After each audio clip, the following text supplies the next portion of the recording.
don't throw these away, guys. If you are a crocheter, you can actually use these. You can make covers for them or not, but I just think, you know, it looks really nice. I actually made one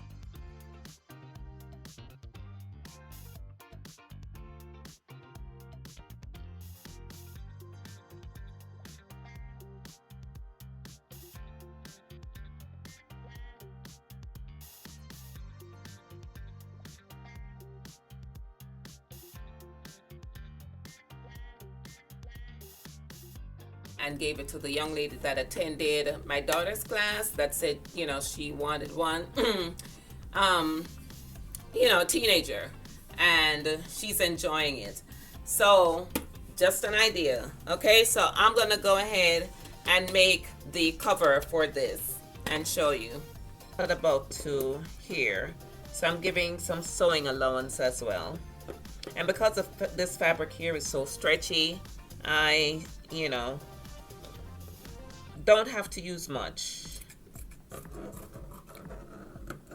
Sides, like I said, down. I'm gonna sew this here, you know, double it, fold it down, and then run this through it. So of course with the container, bring this up this way and then pull the string through.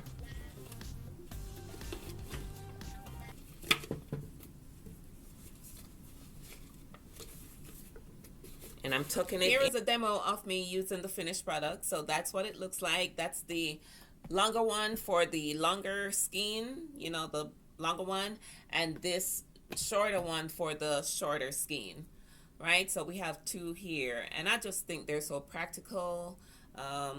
You know, it keeps your thread, like I said, in place, and you know, maybe these can be made and sold. I am wearing my daughter's handmade earrings, by the way. This is the Army Fatigue color, and I paired it with this blouse here and this necklace. I've been loving this necklace, guys. You know, the orange kind of pops here with the different colors there. So yeah, but just wanted to show you what this all looks like.